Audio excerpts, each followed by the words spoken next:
until very recently, gaming was still very weird. And so you would go to work and you'd be like, I play this video game. And they're like, Latoya, really? Like, why? What's wrong with you? You're an adult. It was cute when you were 18. You are 28. Get it together. Hey everybody, I'm Sam with the Mary Sue, and today we're talking with Latoya Peterson from Fusion's Girl Gamers Project. How did you come to gaming as a community, as a hobby? So it was '89, right? And my father had brought home a Nintendo Entertainment System, and it had this delicious looking gold cartridge. I didn't know what it did. And it turned out it was gold cartridge Zelda edition. But I was forbidden from touching that console. No, that is for adults.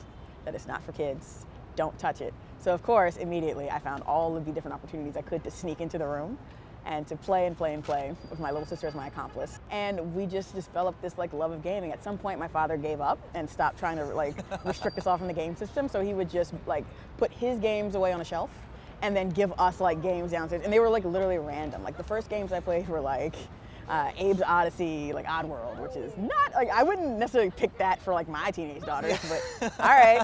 We had Doom, we had Crash Bandicoot. That was when the PlayStation came out. We played so much NBA Jam, he's on fire, right? And so my formative years of gaming were with my cousins, with my friends, with kids I knew at school, a lot of other women.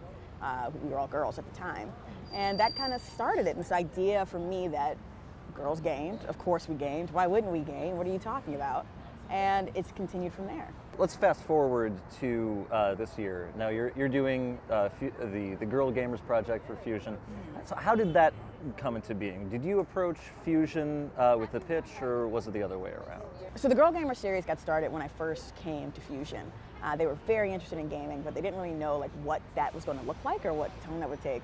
So around the time that Gamergate really started to take hold of kind of the media narrative around women in games, suddenly there was all of this interest around gaming and what happened as a hobby. And for me, I just kept feeling I was always fielding these weird questions that for me came out of nowhere. So I started noticing that the story that was forming around girl gamers was a single story, right? And that was what was starting to happen. And all you're hearing is harassment. And I was like, wait a minute. There's all these women who've been here. There's all these women who I know who are playing. There's all these women whose stories I don't know, but I want to know. What can I do here? And so then I was like, well, maybe it should be a documentary. Maybe I should do a documentary about girl gamers. And that's kind of how the project started. Obviously, the focus on all of these is women in gaming, but there's also so much to talk about that you sort of touch on with race, with trans issues, with sexuality. How did you specifically decide to get into those topics and get in and get out of those as well in the course of the series? Right. One of the things that I made sure I had to tackle was this idea of who gets to be a gamer from my perspective, right? I just felt like what was out there didn't reflect the people I was playing with, right? I've always gamed with other black girls, other Latinas, and it's just so to me that racial diversity was just really normal. And same thing in terms of gender diversity and gender identity diversity, right? One of the first people I met in gaming was Naomi. And I talked to her about it, and it was something that I noticed. I also did some work with Wikipedia, and there's a lot of trans people in Wikipedia, and there's a lot of trans people in games. And for me to not represent that would have been a lie. That's one of the first things you notice. There's as many trans people in indie games as there are black people, right? If you look at the developer surveys, it's the same percentage, 2% and 2%. I want to know so much more about people than just, are you being harassed? I want to know why you started playing. I want to know what's your favorite thing to play on. I want to know what your first memories are of it. I want to know what you're playing now. I want to know what swag you have in your house, and if you have Loot Crate, and if you're a PC gamer, and if you rocked arcades, and if you're a trash talker, and if you believe in violence in video games, or you hate violence in video games, you love violence in video games. I just want to know all of these things that I only ever hear this tiny band story. So do you think that there's a bigger problem with gatekeeping in gaming culture than there is in other subcultures like comic books or things like that? I do feel like there is a lot of gatekeeping of subcultures in general, and gaming is seeing a particular strain of that right now. Gaming is more corporate than it ever used to be. Gaming is bigger business than it ever used to be. Games are coming to you in ways that you never thought before. Major corporations are talking about gamification. And there are a lot of issues that need to be discussed, and there's a lot of things that need to get aired out around ethics and things like that. It's just that there's a better way to do it than kind of internet vigilantism.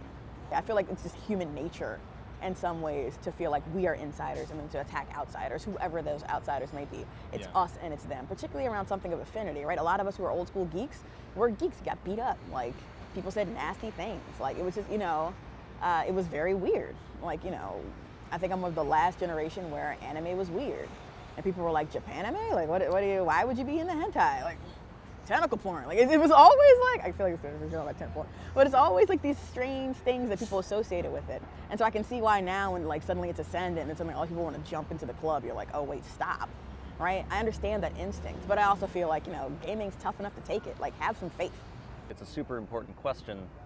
What are you playing right now? I had totally said I'm not interested in Bayonetta, and then Elaine's conversation about sexiness and female heroines, which you'll see next week, made me reconsider. And I was like, well, maybe I'm not giving Bayonetta a chance. Let me go ahead and play Bayonetta then. The new Tekken is coming out. Tekken was my jam. I've been playing since 2. I never played the Chrono Cross series. I need to play that. As much as I played Smash Brothers when I was younger, I suck at it on the Wii U because I don't play the Wii U.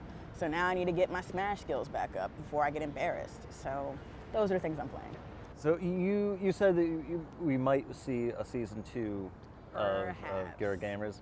It's going to depend on a ton of factors I have no idea about now. And we haven't technically finished this season.